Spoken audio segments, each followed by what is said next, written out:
झारखंड का गढ़वा विधानसभा क्षेत्र ऐसे तो पूरे जिले को ही पिछड़ा कहा जाता है। पिछड़ेपन का कलंक लगा है इस जिले पर। इस जिले में ही गढ़वा विधानसभा क्षेत्र भी आता है। उस पिछड़ेपन के कलंक को धोने के लिए ही आज विकास का पर्याय बन चुके हैं स्थानीय विधायक सहिजराज के मंत्री मिथिलेश कुमार ठाकुर। उनके द्वारा चाहे व्यक्तिगत रूप से जब मुलाकात होती है या किसी सार्वजनिक मंच पर जब होते हैं किसी कार्यक्रम में, तो अपने संबोधन के दौरान एक बात तो जरूर कहते हैं, गढ़वा अनगढ़ था, यानी गढ़ा हुआ नहीं था,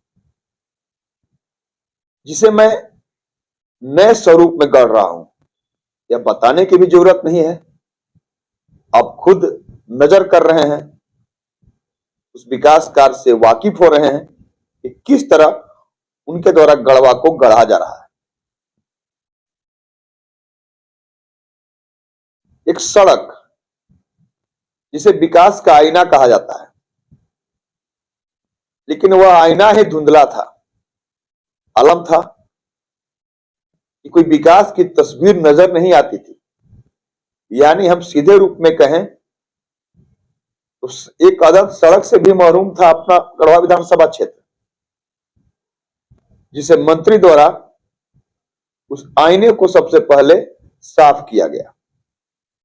आज चाहे शहर हो या गांव हो, सभी जगह सड़कों का निर्माण हो रहा है। वो विधायक भी हैं, मंत्री भी हैं, तो मंत्री के जिम्मे एक विवेकाधीन कोटा होता है, विधायक कोटा नहीं, विवेकाधीन योजना। तो मंत्री के विवेक पर निर्भर करता है उस राशि को कैसे खर्च करें। हम यहां पर यह जरूर कहना चाहेंगे, यह कोटा भी होता है या हम आप तो जानते हैं, लेकिन लोग मात्र इतना ही जानते थे अब तक इनसे पहले कि वो विधायक हैं, मंत्री हैं फलाने, तो उनके पास सामर्थ्य है, हम उनके पास जाएंगे मदद के लिए तो हमारा मदद करेंगे। वही जानकारी से बिल्कुल नवाकिफ होते होंगे कि मंत्री के पास एक ऐसा कोटा भी होता है, ऐसा मद होता है जिससे हमारा मदद कर सकते हैं। उसे परिभाषित किया मंत्री मिथिलेश ठाकुर ने। वह विधायक बने और उसके बाद तुरंत मंत्री बने, तब से लेकर आज तक लगातार जिस तरह उनके द्वारा विकास योजनाएं सरजमीन पर कार्यान्वित कराई जा रही हैं, ठीक उसी तरह उस मद की राशि का भी सदुपयोग किया जा रहा है। लगातार उनके पास लोग पहुंचते हैं जो सामर्थ्य जिनके पास नहीं है, अपने बेटी के शादी को लेकर के, कोई घर में बीमार हो गया तो इलाज वास्ते, तो उसी मद से राशि का वो भुगतान करते हैं और तत्काल भुगतान होता है। जैसे गंभीर कोई बीमारी से बीमार हो गया, बाहर में बड़े अस्पतालों में इलाज होना है, ऐसे ऐसे भी लोग हैं जो साधारण से अस्पताल में भी इलाज कराने में सक्षम नहीं है। बाहर इलाज कराने जाना तो खैर उनके लिए दिवा स्वप्न होता है, लेकिन उनका ख्वाब मंत्री बनने के साथ ही मंत्री द्वारा पूरा किया जा रहा है। हम आपको दिखाते हैं कि आज कई लोगों को उस राशि से चेक द्वारा भुगतान किया गया। कई लोग थे जो जिनके यहाँ शादी होना है, बेटी का शादी होना है, वो समर्थवान नहीं है।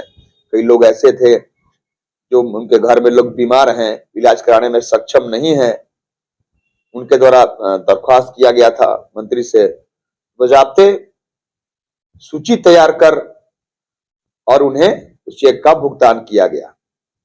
करोड़ों रुपए की राशि की भुगतान आज मंत्री द्वारा की गई। आप तस्वीरों में भी देख रहे होंगे बजाते कि मंत्री द्वारा उन्हें चेक दिया जा रहा है।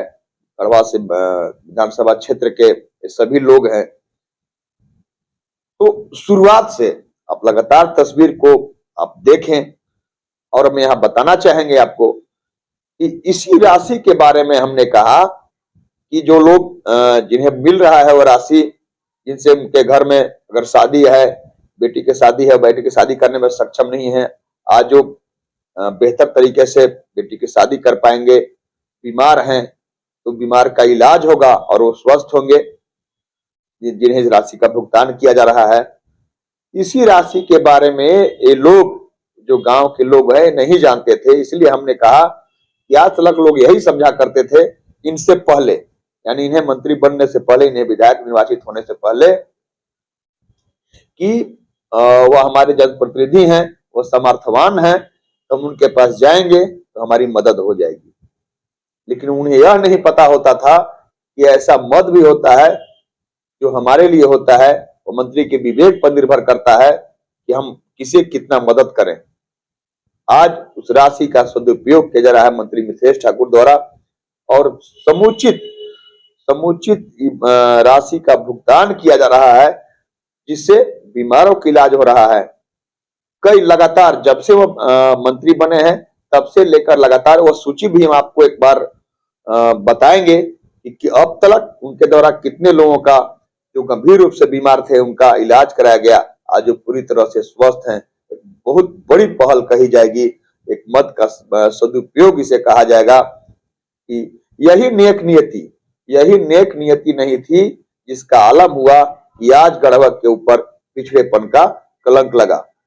लेकिन जिस तरह से विकास योजनाएं कार्यान्वित कराई जा रही हैं गढ़वा में, अब वो ज्यादा दूर नहीं, दिन दूर नहीं, जब इसी गढ़वा को, खास करके गढ़वा विधानसभा क्षेत्र को, लोग अन्य विधानसभा क्षेत्रों में अग्रणी पंक्ति में खड़ा पाएंगे और उदाहरण लोग देंगे कि विकास अगर देखनी हो तो गढ़वा देखिए कि कैसे विकास होता है, कैसे सही मायने में नेक नियति के साथ सरजमीन पर विकास कार्यान्वित होता है।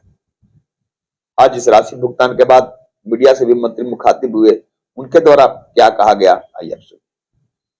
निरंतर चलने वाली प्रक्रिया है कि जो एक प्रावधान है कि मंत्रियों का विवेकाधीन कोटा होता है, उस कोटे के तहत जो भी जरूरतमंद लोग हैं उनको उनकी जरूरत के अनुसार राशि उपलब्ध अपने विवेक के अनुसार मंत्रियों को करने का अधिकार है। तो हमारे पास जो भी आवेदन आते हैं उसमें उन पर विचार करते हुए और जैसी जरूरत जिनकी रहती है उस अनुरूप जितना हो सकता है उतनी राशि उन्हें उपलब्ध कराई जाती है, चाहे वो शादी विवाह की बात हो या ज्यादातर हम लोग इलाज के लिए लोगों को जो गंभीर बीमारियां हैं जिनको बाहर जाकर इलाज कराना है, वैसे और भी जरूरतमंद लोगों को जैसी जरूरत होती है उसके अनुरूप हम लोग राशि उपलब्ध कराते हैं। आज भी बहुत सारे हमारे यहाँ क्षेत्र के जो जरूरतमंद लोग हैं उनको भी आज ड्राफ्ट दिया गया है उनकी जरूरत के अनुरूप। तो ये हमेशा ये प्रक्रिया चलती है और पूरी राशि हम लोग अपने एक वित्तीय वर्ष में खर्च करते हैं और जो जरूरतमंद लोग हैं उनको लाभ पहुंचाने का काम।